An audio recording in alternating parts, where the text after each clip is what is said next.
اللهم صل وسلم دائما على رسولك محمد المكرم الأكرم صعيد السماء وعلى آله الصلحاء السعداء.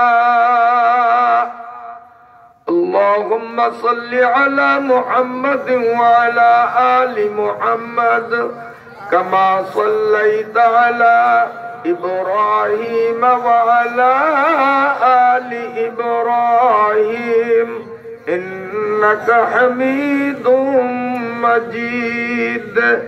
اللهم بارك على محمد وعلى آل محمد كما باركت على إبراهيم وعلى آل إبراهيم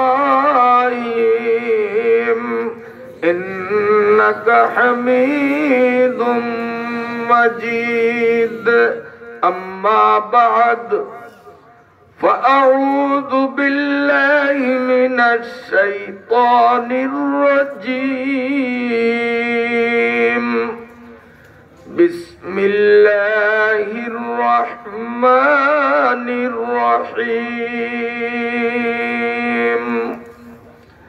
يا أيها الذين آمنوا اتقوا الله حق تقاته إلى آخر الآية.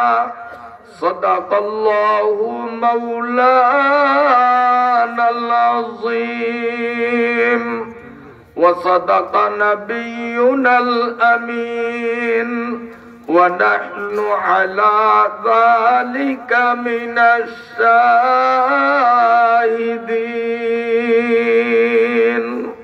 آمنت بالله. লালমোহন থানাধীন পূর্বচর উমেদ রায়চাঁদ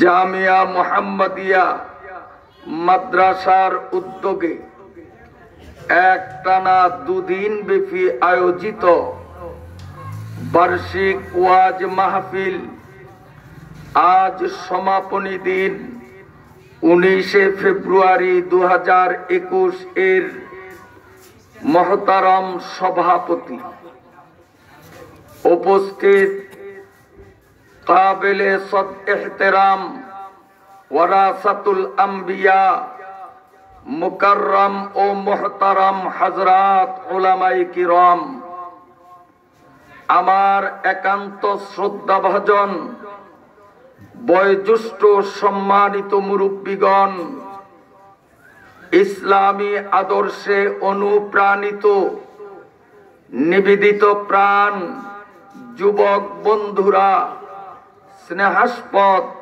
ছোট্ট কচিকাচা আমার ভাইয়েরা, পর্দার আড়ালে অবস্থানরত পরমা শ্রদ্ধেয়া অবলা সরলা সম্মানিতা আমার মায়েরা, বোনেরা ও মেয়েরা, আমি আপনাদের সামনে সংক্ষিপ্ত খুতবা ও দুরূদ শরীফ পাঠান্তে মহান আল্লাহ রাব্বুল আলামিন কর্তৃক অবতারিত বিশ্ব মানবতার ইহলৌকিক পারলৌকিক মুক্তি, কল্যাণ, উন্নতি, উৎকর্ষতা বিধানের একমাত্র মহা উপকরণ পুত পবিত্র সন্দেহমুক্ত পাক কালামে ইলাহি কোরআনুল কারীম থেকে একটি আয়াতের অংশ বিশেষ তিলাওয়াত করলাম। আমার রব্বুল আলামিন আপনাদের মতো ধার্মিক, কোরআন প্রেমিক, ইমানদার নেককারদের স্বচ্ছ মনের পরিপক্ক দোয়ার ফলশ্রুতিতে আমার মতো অধম ও অযোগ্যকে যদি শক্তি দান করেন, পঠিত আয়াতের মর্মে বর্তমান প্রেক্ষাপটকে সামনে রেখে বাস্তবধর্মী কিছু গুরুত্বপূর্ণ আলোচনা উপস্থাপনের মনোনিবেশ করলাম। আল্লাহ রাব্বুল আলামিন যেন অদমের মুখ থেকে এমন কিছু কথা বের করেন যার দ্বারা সর্বপ্রথম আমি নিজে উপকৃত হই, সাথে সাথে আমার সকল শ্রোতামণ্ডলীরাও উপকৃত হতে পারেন। সকলে বলুন আল্লাহুম্মা আমিন। সম্মানিত উপস্থিতি, আজকে আমরা ঝামেলাপূর্ণ দুনিয়ার সকল কাজকর্ম দায় দায়িত্বকে উপেক্ষা করে মুহাম্মদিয়া মাদ্রাসার প্রাঙ্গণে সমবেত হলাম। এর মূল উদ্দেশ্য তো একটি, আল্লাহ পাকের কোরআন, নবী পাকের হাদিস থেকে কিছু জ্ঞান নেব। কি বলেন, ঠিক কিনা? না ভিন্ন কোনো উদ্দেশ্য আমাদের আছে? আমি আপনাদের থেকে জানতে চাই, কোরআন কার কথা? সন্দেহ আছে? উত্তর তো সকলে দিলেন না, তাহলে মনে হয় সকলের জানা নাই। যাদের জানা আছে তারা অবশ্যই উত্তর দানে কার্পণ্যতা করবেন না। বলুন তো, কোরআন কার কথা? হাদিস কার কথা? রসুলের কথা প্রকারান্তে সেটাও আল্লাহর কথা। ওয়ামা ইয়ানতিকু আনিল হাওয়া ইন হুয়া ইল্লা ওয়াহয়ুন ইউহা। মুহাম্মদ হরগিজ না গুপ্তা তা না গুপ্তা জিবরাইল, জিবরাইল হরগিজ না গুপ্তা তা না গুপ্তা রব জলিল। আমার নবী যত সব কথা বলেছেন জিব্রাইল থেকে শুনে বলেছেন। জিব্রাইল যা বলেছেন আল্লাহ পাক থেকে শুনে বলেছেন। তাহলে নবীজির কথাও প্রকারান্তে আল্লাহর কথা, ঠিক কিনা? তবে কোরআন আল্লাহ পাকের প্রত্যক্ষ কথা, আর হাদিস নবীজির কথা এটিও আল্লাহ পাকের পরোক্ষভাবে কথা। তো আল্লাহ পাকের কথা সত্য না মিথ্যা? কিছু কিছু মিথ্যা আছে, কিছু কিছু ভুল আছে। এটা শুধু আমার আপনার কথা নয়। স্বচ্ছ মনে যদি পৃথিবীর জাতি, ধর্ম, বর্ণ নির্বিশেষে, হিন্দু, বৌদ্ধ, খ্রিস্টান, আস্তিক, নাস্তিক নির্বিশেষে অনাবিল মন নিয়ে, নিরপেক্ষ দৃষ্টিভঙ্গি নিয়ে কুরআন এবং হাদিস নিয়ে যদি গবেষণা করে, তাহলে সে আস্তিক হোক আর নাস্তিক হোক, মুসলিম হোক আর অমুসলিম হোক, একথা স্বীকার না করে উপায় নাই যে আল্লাহর কোরআন, নবীর হাদিসে কোনো ভুল নাই। এটা অমুসলিমরাও স্বীকার করতে বাধ্য। আপনাদের বিশ্বাস হয়?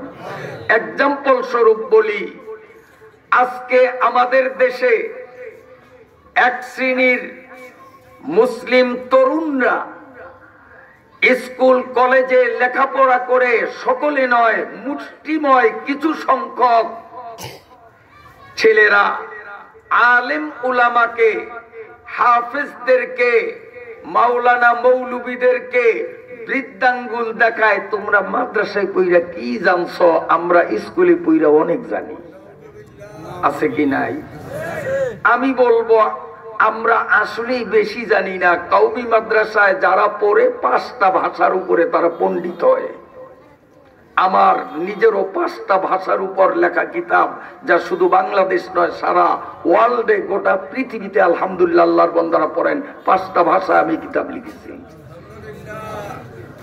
কওমি মাদ্রাসাওয়ালারা 5টা ভাষায় পণ্ডিত হন, তারপরেও তারা কিচ্ছু জানেন না।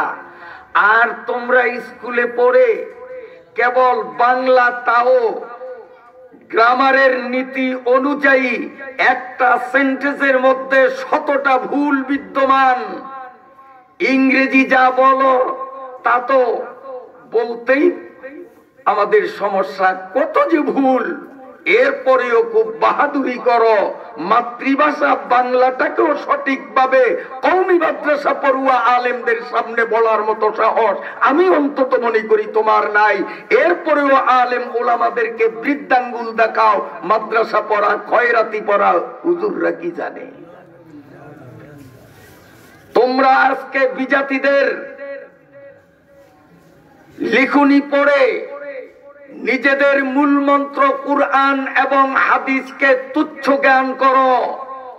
কুরআন হাদিস চর্চাকারী আলেম উলামাদেরকে হেয় প্রতিপন্নের দৃষ্টিতে তাকাও। আমি তোমাদের চোখে আঙ্গুল রেখে দায়িত্বহীন কণ্ঠে ঘোষণা দিলাম, যে সকল নাস্তিকদের লিখনি পড়ে, যে সকল অমুসলিমদের লিখনি পড়ে আলেম উলামাদের থেকে তোমরা দূরে সরে যাচ্ছ, ধর্ম বিদ্বেষী হচ্ছ, আলেম দেখলে তোমাদের চক্ষু বিষিয়ে ওঠে, সেসব নাস্তিক দার্শনিকরা আল্লাহর কোরআন নবীজির হাদিস নিয়ে গবেষণা করে জগৎবাসীর সামনে স্পষ্ট ভাষায় তাদের বক্তব্য ছেড়ে দিয়েছে। We can never say that any theory is final. We can never say that any theory is final. But the Holy Quran for Muslim is a book, no doubt it in. এই পৃথিবীর মধ্যে নির্ভুল এবং সঠিক সত্য কোন গ্রন্থ, কোন বই, কোন কিতাব যদি থেকে থাকে মুসলমানদের কিতাব ছাড়া দ্বিতীয় আর কিছু নাই। এভাবে আরেকজন পণ্ডিত বলেন,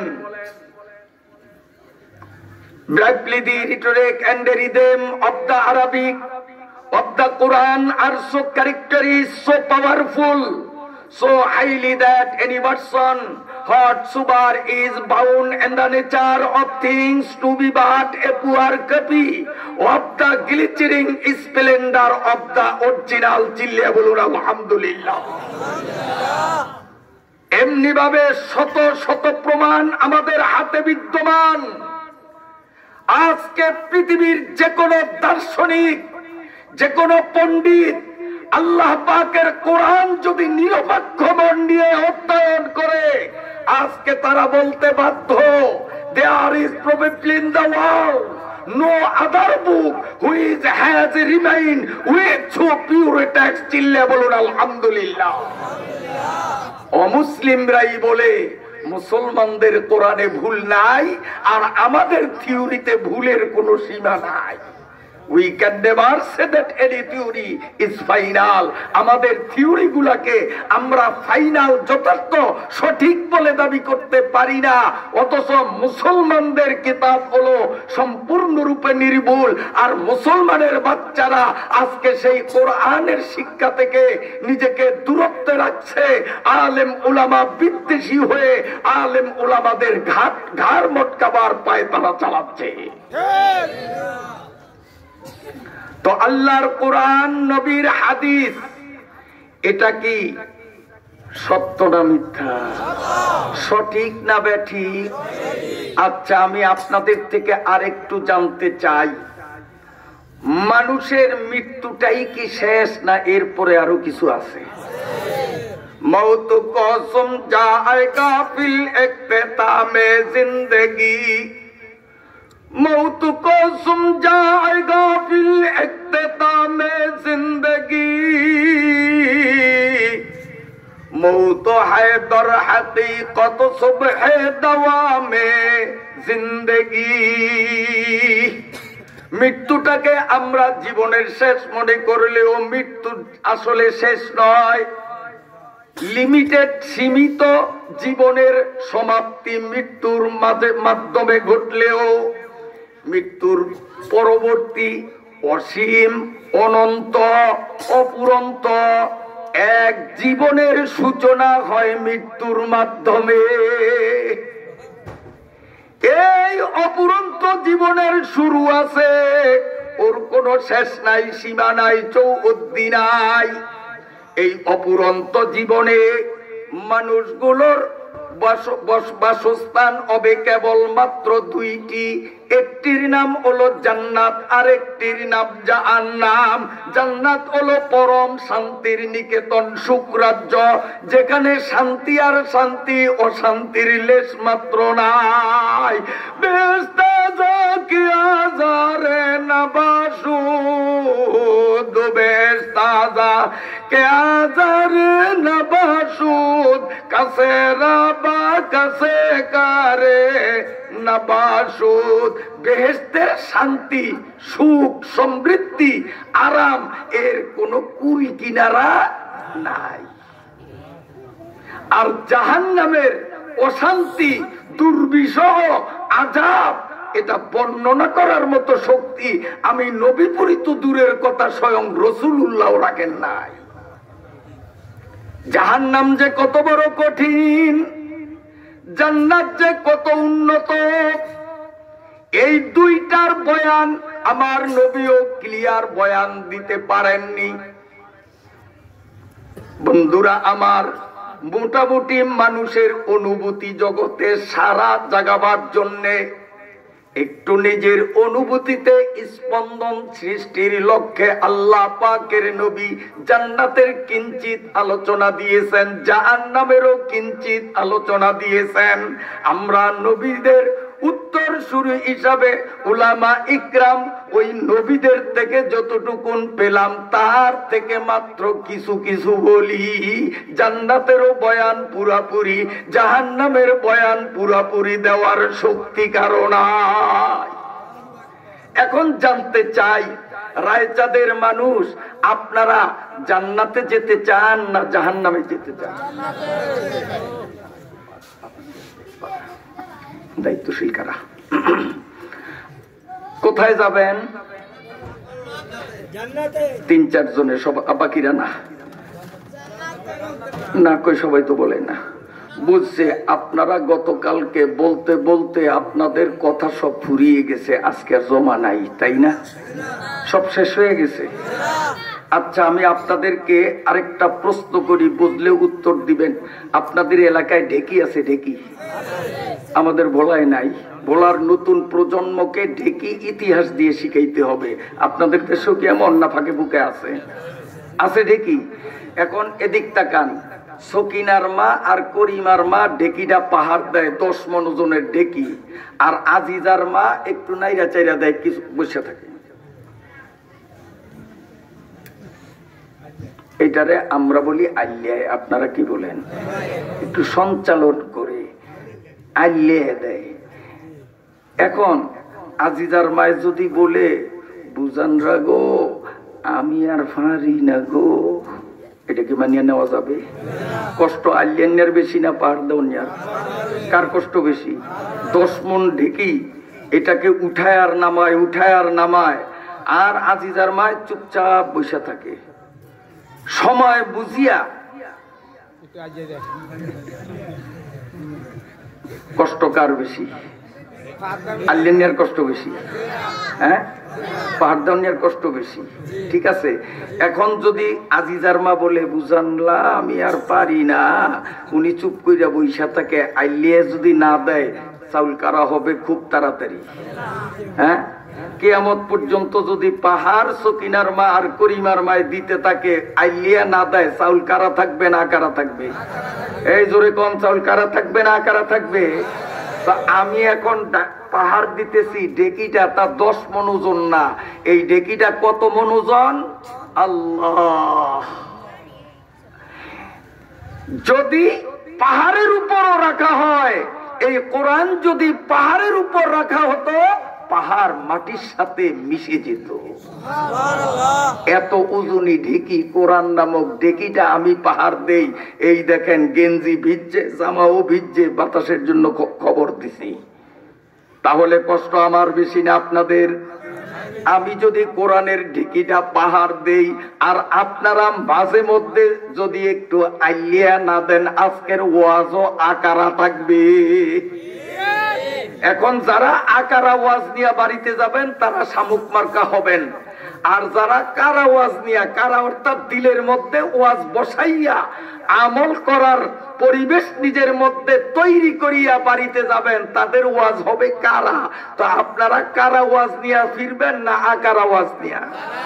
তো আলিয়ান লাগবে না? আলিয়ান লাগবে না? এই আলিয়ান মানে এই যে এখন লাগবে বলছেন, এইটা হইলো আলিয়ান। অপেক্ষা করবেন না যে আমি শিখাবো তারপরে আপনারা বলবেন। ওই যে পাহাড় দেয় তারা কিন্তু শিখায় না, বুঝান একটু আলিয়া দেন, শিখায়। উনি কিন্তু নজর রাখে, বোঝে যে এখন আলিয়ানের উপযুক্ত সময়, আলিয়া দেয়। তা আমিও পাহাড় চালাইতে থাকবো, আপনারা আমার দিকে চাতক পাখির মতো তাকিয়ে থাকবেন, জোবা বুঝছেই খুব ঠিক আছে। তো যেখানে সুবহানাল্লাহ ওখানে সুবহানাল্লাহ বলবেন, যেখানে নাউজুবিল্লাহ ওখানে নাউজুবিল্লাহ বলবেন, যেখানে আলহামদুলিল্লাহ সেখানে আলহামদুলিল্লাহ বলবেন।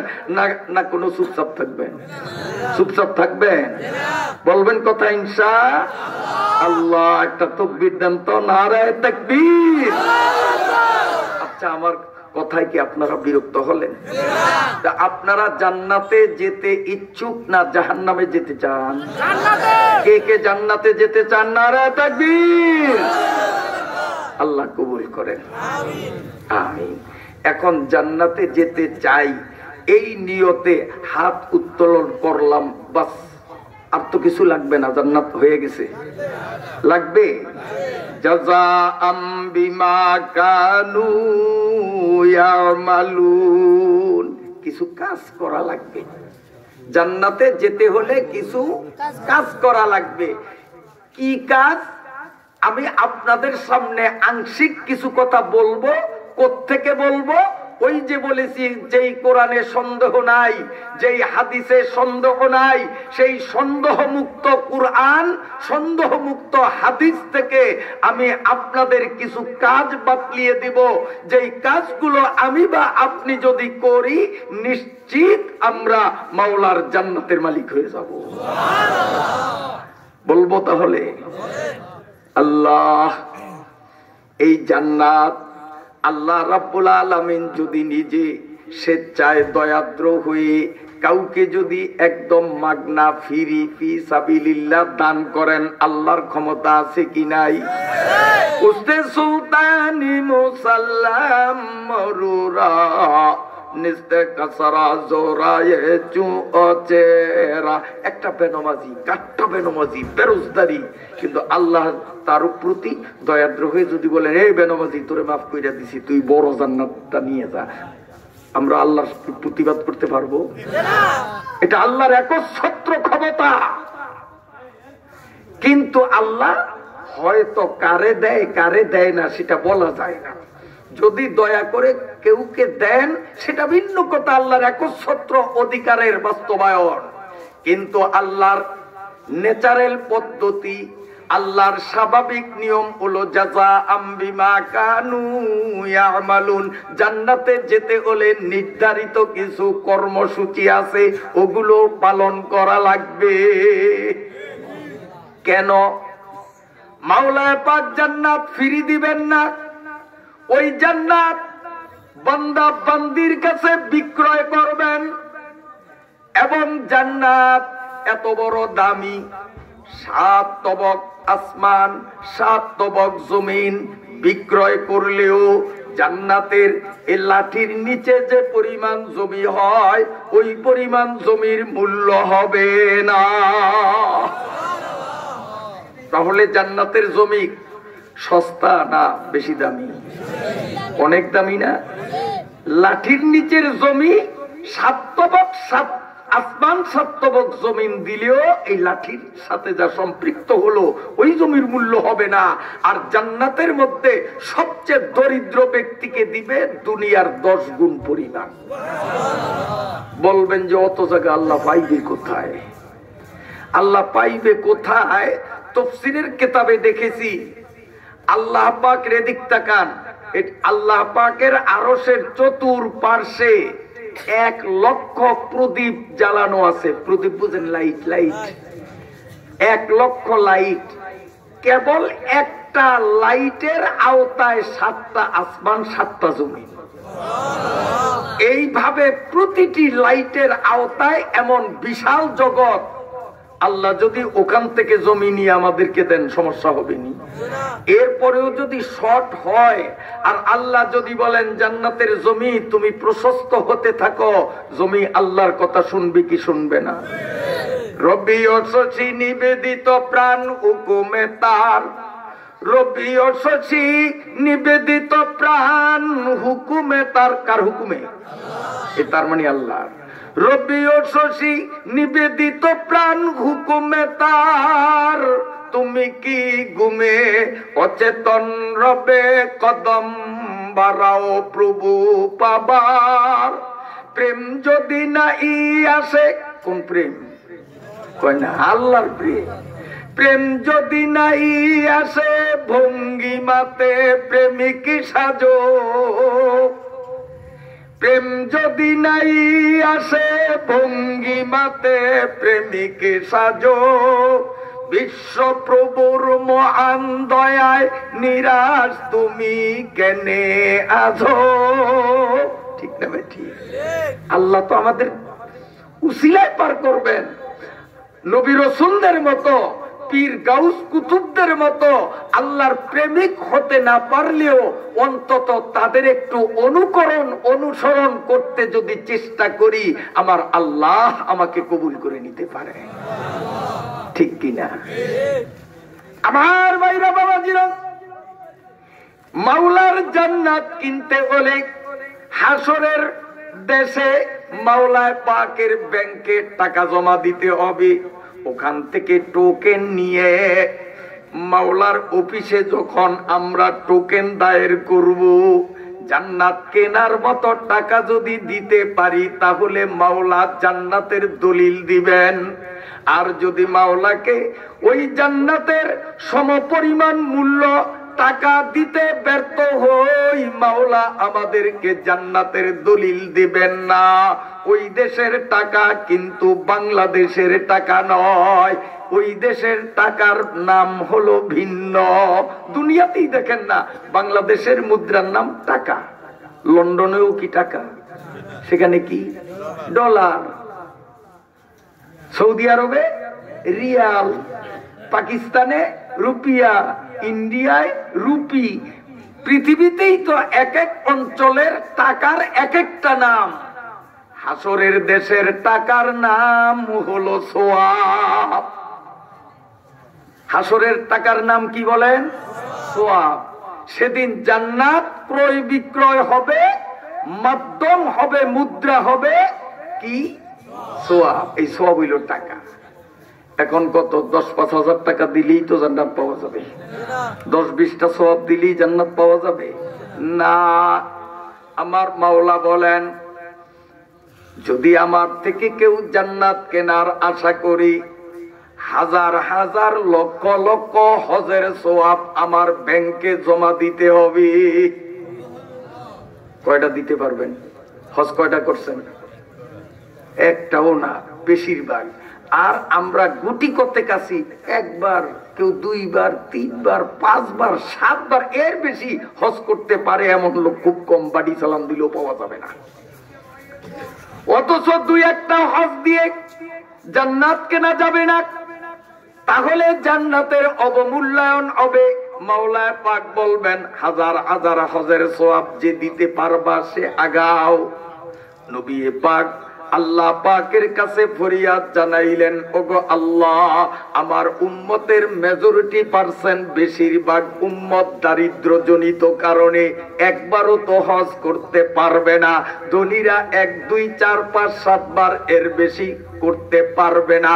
তাহলে আমার উম্মত তোমার থেকে জান্নাত কেমনে কিনবে? আমার আপনার জন্য পাগল পারা হইয়া যেই নবীকে আমি আপনি ভুলে গেলাম, ওই নবী আমার আপনার জন্য পাগল পারা হয়ে কিভাবে আমরা মাওলার থেকে জান্নাত কিনতে পারি। তিনি মাওলার কাছে দরখাস্ত দিলেন, আল্লাহ আমার দুর্বল গরিব উম্মতরা অত হজ করতে পারবে না, তাহলে একটা উম্মত তো জান্নাতে যেতে পারবে না, কেমন হবে? আল্লাহ রাব্বুল আলামিন বলেন, দোস্ত আমার, আপনার উম্মত তো আপনি বানালেন না, আপনার উম্মত গুলোরে আমি আল্লাহ বানাইলাম। এই উম্মত গুলা যে হজ এতগুলো করতে পারবে না, আমার ব্যাংকে অত হজ জমা দিতে পারবে না, এটা আপনার চেয়েও আমি আল্লাহ ভালো করে জানি, জানে কিনা? এই জন্য আপনার উম্মতের জানাইয়া দেন, আপনার উম্মতের সেই সমস্ত ব্যক্তিবর্গ যাদের মা এবং বাবা এখনো জীবিত আছে, এমন লোক আসেনি ময়দানে? যাদের মা এবং বাবা মরে নাই, এখনো জীবিত আছে, আপনি আপনার সেই সব উম্মত গুলোকে জানিয়ে দেন, ওরা যদি ভক্তি মোহাব্বত আর মায়ার দৃষ্টিতে মা কিংবা বাবার মুখ পানে তাকায়, সঙ্গে সঙ্গে আমি আল্লাহ তাকে একটা হজের সওয়াব আমল নামায় লিখে দে। সাহাবা ইকরাম বললেন, ওয়া ইন্না যারা কুল্লা ইয়াউমিন মিয়াতা মাররা, ইয়া রাসূলুল্লাহ, কোন সন্তান মা কিংবা বাবার মুখ পানে দৈনিক যদি 100 বার নজর দেয়, আল্লাহর পয়গম্বর বলেন 100 বার নজর দিলেও আমার আল্লাহ 100 হজের সওয়াব দেয়। তো যাদের মা বাবা জীবিত আছে, তারা বউর কথা দইরা মা বাবার সাথে ঝগড়া করবা, তাই না? মা বাবারে দেখবা না যেন বিষ দেখবা, তাই না? আল্লাহু আকবার। এখন অনেকে বলতে পারেন, হুজুর আমরা তো কপাল পোড়ার দল, আমার মতো বাড়িতে গেলে মাকেও পাবো না, বাবাকেও পাবো না, তাহলে আমরা হজ কেমনে কামাই করব? যুবকরা তো মা আর বাবার দিকে তাকাবে আর হজ কামাবে, তাকাবে আর হজ কামাবে, লক্ষ কোটি বার তাকাবে, লক্ষ কোটি হজ কামাবে, ওই হজ গুলো মাওলার ব্যাংকে জমা দিবে। আর আমরা আজকের মোহাম্মদিয়া মাদ্রাসার শ্রোতার মধ্যে বেশি সংখ্যক শ্রোতা এমন যাদের মা বাবা দুইজনের একজনও নাই, ঠিক না বেঠি? জুয়ানদের তুলনায় মুরব্বীদের উপস্থিতি অনেক বেশি। আপনারা খুশি? আমি খুশি না। তার কারণ ওয়াজ বুড়িয়াদের দরকার নাই, ওয়াজ দরকার হলো জুয়ানদের, কারণ বুড়িয়ারা বয়স শেষ, যার কারণে এমনিতেই নরম। ওয়াজ দরকার যাদের, তারা কিন্তু আশানুরূপ আসলো না, ঠিক না ভাই? ঠিক। এই মুরব্বীরা শুনেন, আপনাদের মনে এখন দুঃখ, হুজুর তাহলে আমাদের কপালে তো জান্নাত নাই, বাড়ি গিয়ে মাকেও দেখবো না, বাবাকেও দেখবো না, হজ কোথায় পাবো? মাওলার ব্যাংকে হজের সওয়াব কেমনে জমা দেব? কি বলেন? এমন একটা খেয়াল আসছে না অন্তরে? আল্লাহ পাকের নবী জানাইয়া দেন, নিরাশ হইও না। ও মুসলমান, তোমাদের উপরে দিবানিশি 5 বেলা 5 ওয়াক্ত নামাজ ফরজ করা হয়েছে। ফজর, যোহর, আসর, মাগরিব, এশা। ফজর, যোহর, আসর, মাগরিব, এশা হো হুজুরে কলব সে 5 আদা। ফজরে রাকাত 2, যোহরের 4, 4 আসরে 3, মাগরিবে আর এশার নামাজ হয় 4টি রাকাতে। 5 বেলা ফরজের সুমার ইহাতে 17 রাকাত সবেতের 3 আদায় করিতে হবে, রাখিও একিন। লাগবে? শুধু তবলিগের মুবাল্লিগ যারা চিল্লা দিছে ওনাদের লাগবে, চরমনাই উজানি শর্ষিনা যারা যায় ওদের লাগবে, বাকিদের লাগবে না, তাই না? লাগবে? এই জোয়ানরা তোরা বল, বুড়িয়াদের বেল নেই, বুড়িয়াদের কথা আমার কাছে ভালো লাগে না, তোরা ক লাগবে? এই জোয়ানরা জবান খুলে জোরে বল, 5 ওয়াক্ত নামাজ লাগবে? কার কার লাগবে? নারে তাকবীর, নারে তাকবীর। আল্লাহ কবুল করেন, আমিন। আল্লাহর পয়গম্বর জানাইয়া দিলেন, উম্মত 5 ওয়াক্ত নামাজ মসজিদে গিয়ে যখন তুমি আদায় করবে, তুমি যদি ওযুটা তোমার স্থান থেকে করে যাও, স্কুলওয়ালা স্কুল থেকে মসজিদে যাবে, স্কুল থেকে ওযু করে আসবে, মাদ্রাসাওয়ালারা মাদ্রাসা থেকে ওযু করে মসজিদ পানে গমন করবে, বাড়িওয়ালারা বাড়ি থেকে, দোকানদার দোকানের নিকটে বসে ওযু করবে, যে যেখানে আছে ওখান থেকে ওযু করে ওযুর হালতে যদি মসজিদে যায়, ফজরে একটা হজ, জোহরেও একটা, আসরে মাগরিবে এশায় দৈনিক 5টা হজের সওয়াব আমল নামায় লেখা। তাহলে ওযু কোথায় করা ভালো? যার যার স্থানে। মসজিদের ওযুখানা ব্যবহার করব দায় থেকে, নইলে মুসলমানদের ওযুর আসল জায়গা কোথায়? যার যার স্থান। হজ পাওয়া যাবে, ঠিক আছে তো ইনশাআল্লাহ? তাহলে মাওলার থেকে জান্নাত কামাইয়ের পথটা কঠিন রইল না সহজ হইল? তাহলে 5 ওয়াক্ত নামাজও লাগবে, আর ওযুটা স্থান থেকেই করে ওযুর হালতে মসজিদে যাবো ইনশাআল্লাহ। ঠিক আছে তো? বিরক্ত হলেন? জুয়ানরা মনে মনে কে হুজুর তালে তাল মিলে হাত উঠাইছি, আসলে কি নামাজ পড়া আমগো সেই সময় আছে হুজুর? আপনারা তো হুজুর মানুষ, গান গুন শোনেন না, গানের মজা আপনারা বোঝেন না। হুজুর মানুষ আমরা তো গান শুই নাই, তো সময় পাই না, নামাজ পড়বো কতক্ষণে? গান শোনেনি যুবকরা? শোনে না? আগে তো গান শুনতে সিনেমা হলে যাওয়া লাগতো, এখন তো খাতার তলে শুয়া শুয়া। আসেনি এই যন্ত্র আপনাকে দেশে? মোবাইলরা সাইয়ে মহলে কোদা একি, মোবাইলরা সাইয়ে মহলে কোদা একি, তরকে আলা জিম্বে বায়াদ আয় আমি, মোবাইলরা মারে কাতেল মিশুমার, তাতুয়ানি আজ মোবাইল কুন হাজার, মারে কাতেল সোয়ে গোরেস্তা বারাত, মোবাইলা তো সোয়ে জাহান্নাম বারাত, রাতো দিন বাজতে হে ঘর মে মোবাইল টেলিভিশন। ঠিক না বেটি? যদিও আপনারা ফার্সি ভাষা না জানেন, উর্দু ভাষা না জানেন, অন্তত ভাবে চক্রান্তে তো মর্মটা তো বুঝছেন যে কি বলবে হুজুরি, এটুকু অনুভূতি হয় নাই? রাত দিন বাজতে ঘর মে মোবাইল টেলিভিশন, রাত দিন বাজতে ঘর মে মোবাইল টেলিভিশন,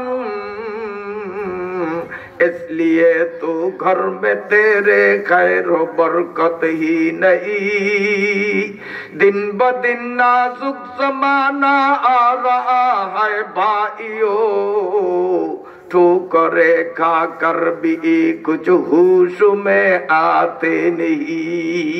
এখন তো মোবাইল কানে দিয়ে আবার ইয়ারফোন লাগায়, চিনেননি? আল্লাহ রে, হুজুর আপনারা তো গান শোনেন না, এই জন্য নামাজ পড়েন মোল্লার দৌড় মসজিদ পর্যন্ত, আর ওগো দৌড় গান পর্যন্ত। নাউজুবিল্লাহ। হুজুর আমরা গান শুই নাই তো, টাইম পাই না, নামাজটা পড়বো কখন? তা আমি বলবো, হে বেটা, তোরা রক্তে মাংসের মানুষ, আমরা কি প্লাস্টিকের মানুষ? এই নবীপুরে এটা কি প্লাস্টিকের না কাঠের? তো তোরা যেই রক্ত মাংসের, আমরাও তো সেই রক্ত মাংসের। গানের মজা তোদের কাছে আছে, আমাদের কাছে কি নাই? কথা কয় না? নাই? আছে।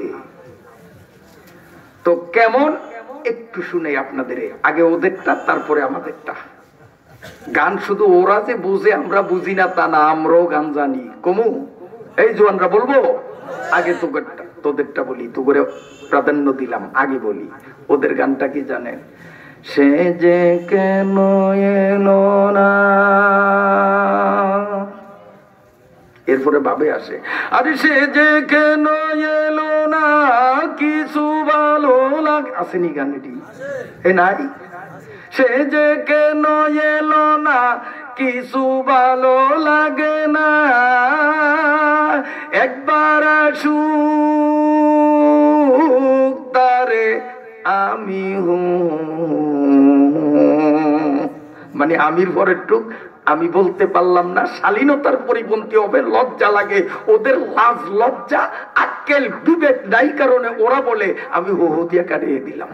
আপনারা বুঝা নিয়েন যে এখানে কি কয় ওরা, বোঝেন নাই? তো তোরা গান জানো, গানের মজা বোঝো, আমরা বুঝি না গান, আমরাও জানি। কমুনি এবার আমরা একটু কমু, একটু শোনেন। যে জন নামাজ পড়ে না, আরে যে জন নামাজ পড়ে না সে তো শয়তানের নাম। কষ্ট দি তোরা, হ্যাঁ মুখস্থ হইব না তো, ওইটা মুখস্থ আছে, এইটাও মুখস্থ করা লাগবে। ক যুবকরা, যে জন নামাজ পড়ে না, সবাই, যে জন নামাজ পড়ে না সে তো শয়তানের নানা। বুঝেন না? শয়তানের না, ওইটা শয়তান না, শয়তানের মুরব্বী। বেনমাজি গুলো শয়তানের মুরব্বী। যে জন নামাজ পড়ে না সে তো শয়তানের নানা, একবার আসুক কবরে তারে মজা দেখাবো। গান বলে জানি না হিরে আল্লাহ। নামাজ পড়ো না, মোবাইল নিয়ে ব্যস্ত থাকো, কবরে যাও, বুঝবা এই হাড্ডি এই হাড্ডির মধ্যে এমনি ঢুকবে, এমনি এমনি, খাতির করবে না।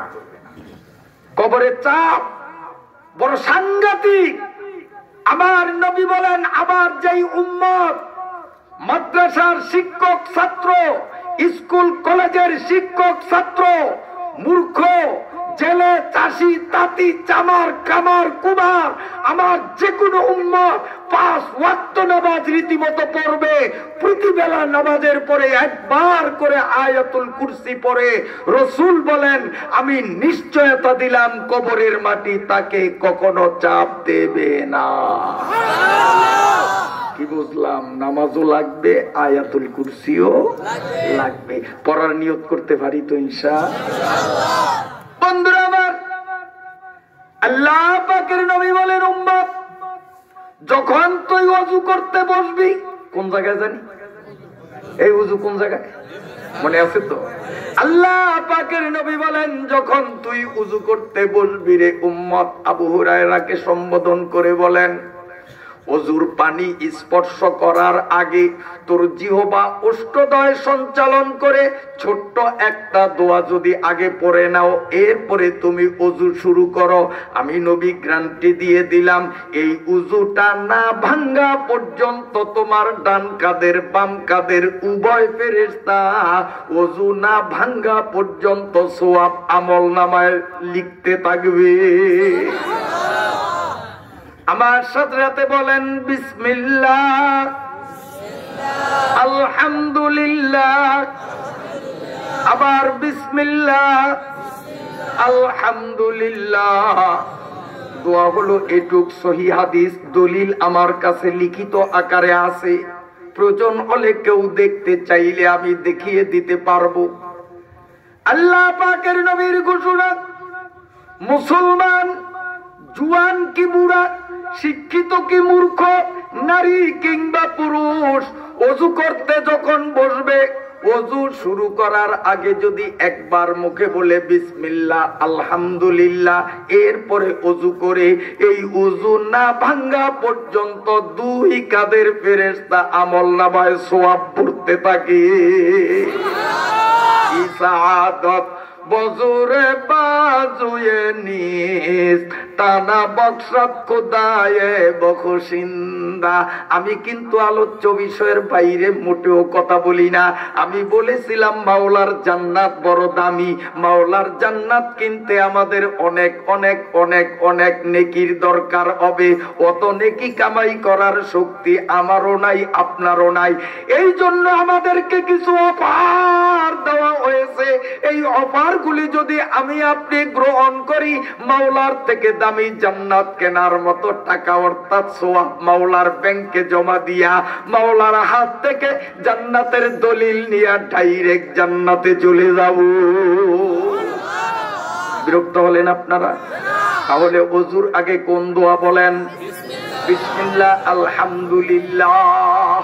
আল্লাহ পাক পরওয়ারদিগারে আলম বলেন, আমি একমাত্র ঈমানদারের কাছে জান্নাত বিক্রয় করব, হিন্দু বৌদ্ধ খ্রিস্টান বেঈমানের কাছে আমি জান্নাত দেব না।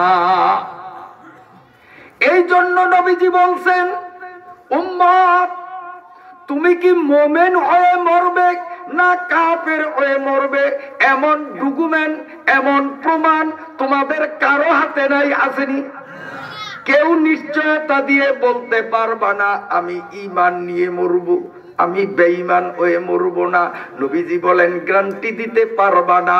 ভাগ্য গুণে যদি মুমিন হও তো জান্নাতি, যদি ঈমান হারা হও তাহলে জাহান্নামী। এজন্য তোদের জান্নাতকে সহজ করার জন্য আমি নবী তোদের দায়িত্ব কণ্ঠে ঘোষণা দিয়া গেলাম, রে উম্মত, ওযুর পানি হাতে লাগাইবার আগে যদি একটা মেসওয়াক দিয়া দাঁতটারে কিছু ঘষা দিতে পারো, এরপরে তুমি ওযু করতে পারো। যখন তুমি অন্তিম শয্যায় মৌতা বিছানায় যখন শুইবা, আর মাত্র কয়েক সেকেন্ডের মধ্যে তোমার রূহটা দেহ থেকে বিচ্ছিন্ন হবে, ওই মুহূর্তে বেঈমান বানাইবার জন্য পাপিষ্ঠ ইবলিস মাথার কাছে আসিয়া বসে, মরণকালে যদি বেঈমান বানাইয়া দিতে পারি ওরে জাহান্নামী বানাতে পারবো।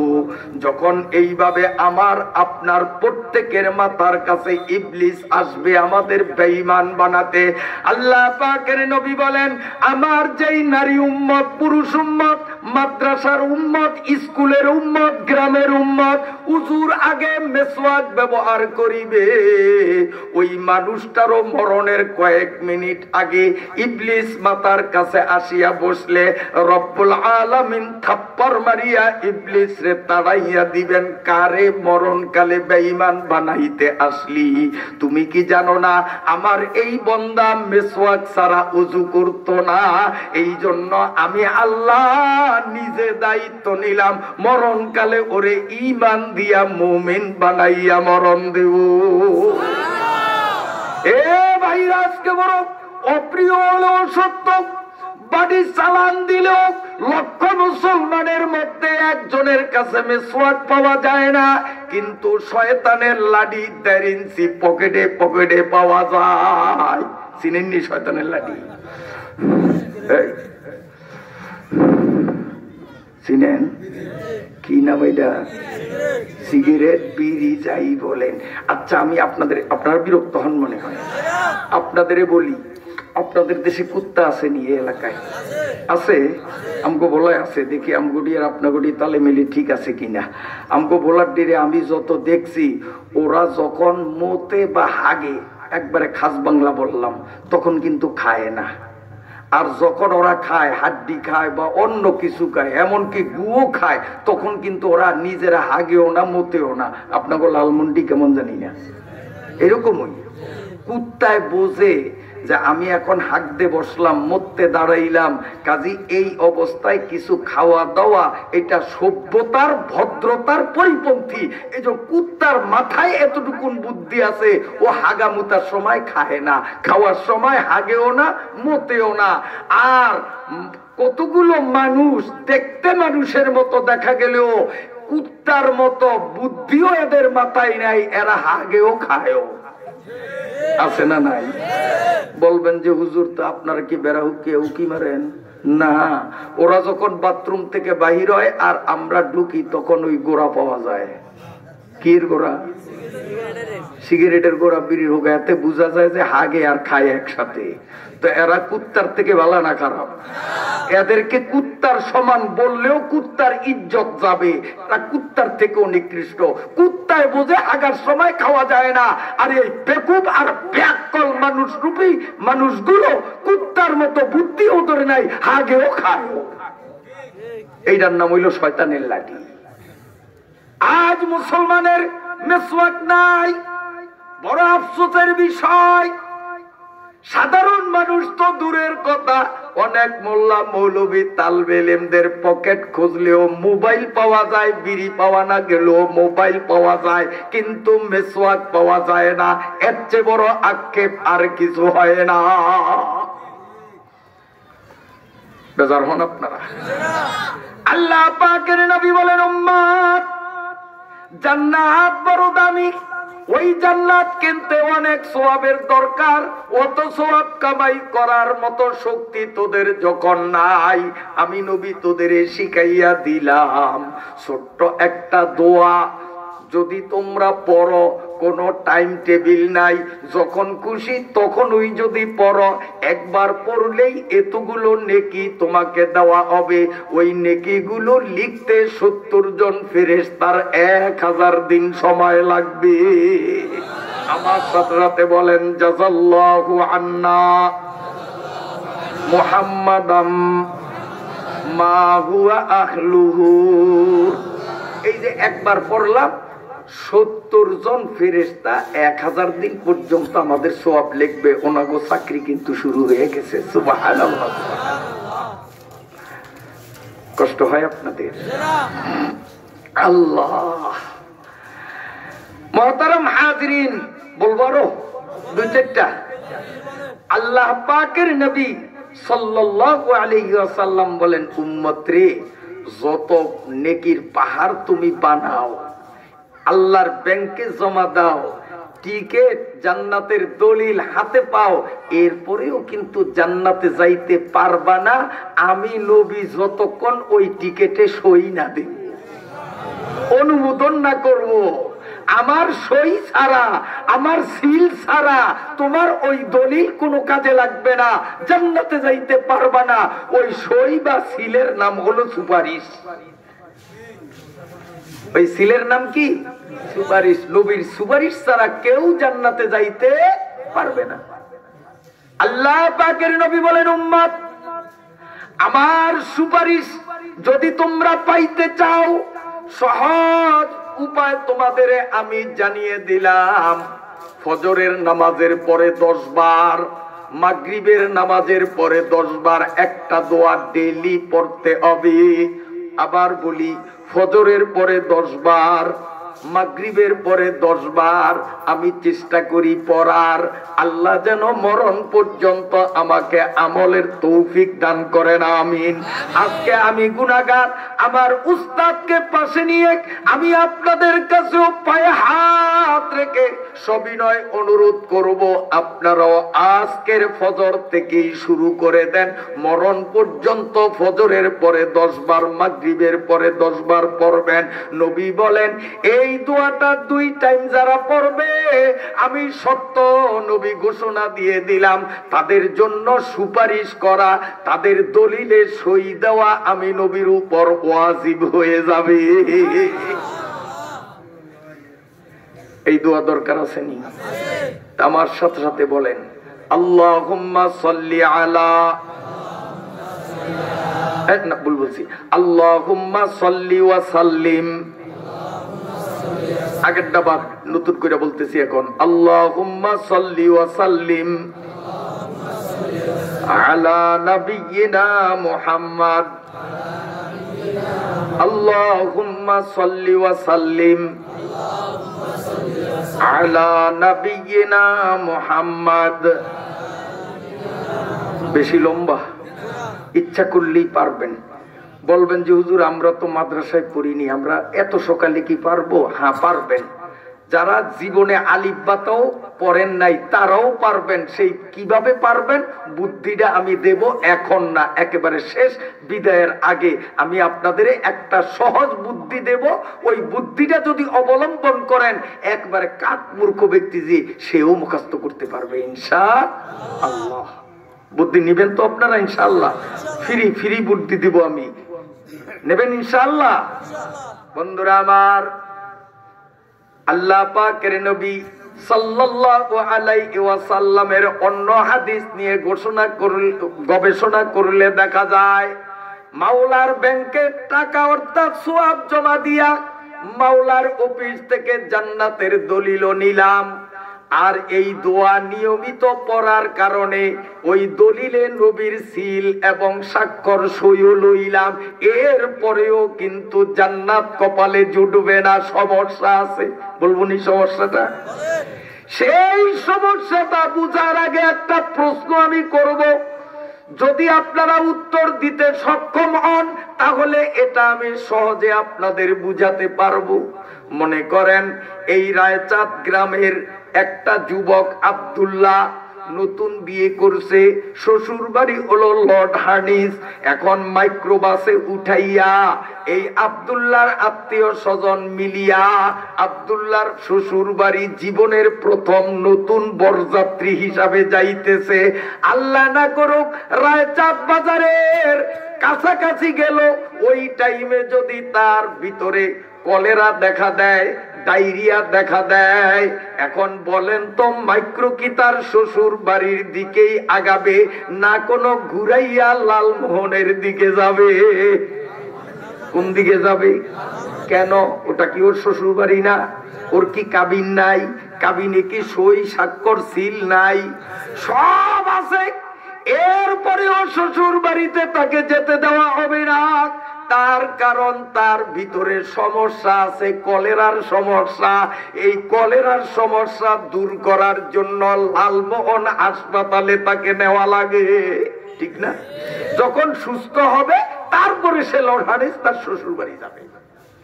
মাওলার ব্যাংকে সওয়াব জমা দিলাম আর নবী পাকের সুপারিশের সিলমোহরও নিলাম, এরপরেও যদি আবার আমল নামার মধ্যে গুনাহের কলেরা যদি থাকিয়া থাকে, বন্ধুরা আমার শ্বশুর বাড়ি জান্নাতের দিকে আমার গাড়ি যাবে না, আবার গাড়ি ঘুরাইয়া হাসপাতাল জাহান্নামেই নেওয়া হবে।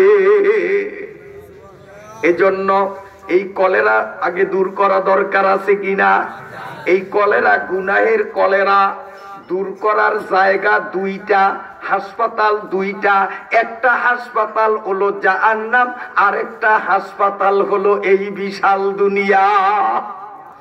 জাহান্নামে গুনাহের কলেরা দূর করতে অনেক ঝামেলা আছে, বিষাক্ত সাপের কামড় খাওয়া লাগবে, পাহাড় সম হাতুড়ের আঘাত বরণ করা লাগবে, আরো কত রকমের আযাব।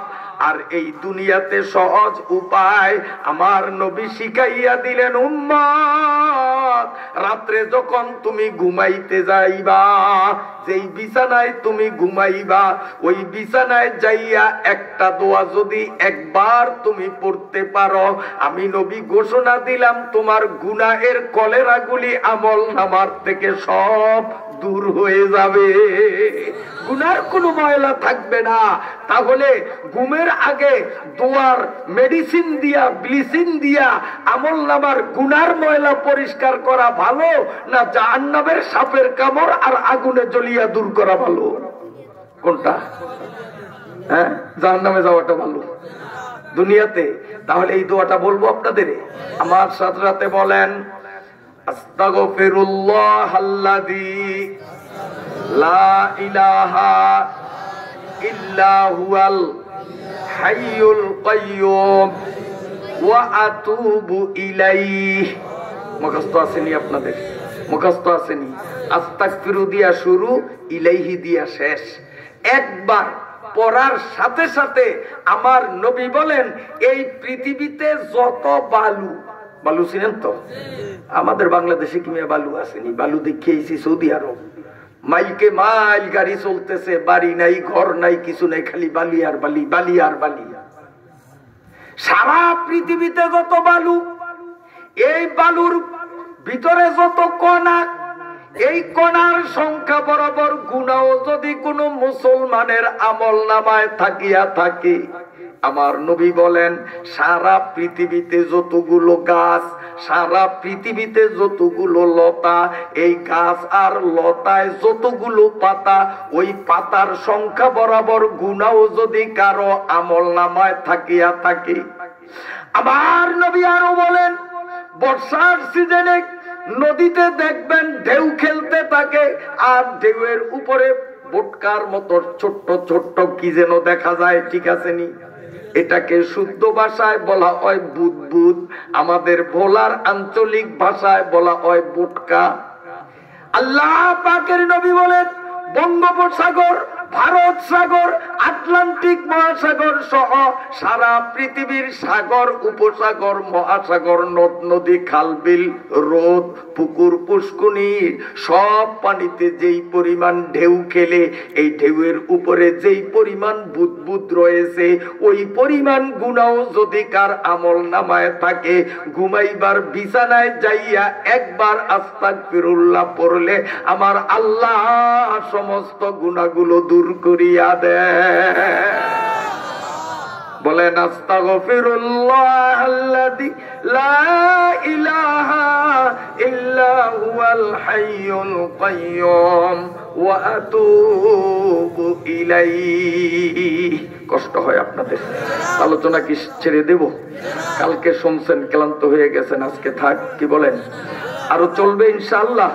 শুনতে রাজি আছেন? আল্লাহ তাআলা আমাদের কবুল করেন, আল্লাহ তাআলা আমাদের কবুল করেন, আমিন। আমি আপনাদের সামনে যে আয়াত পড়েছি এই আয়াতের আলোচনা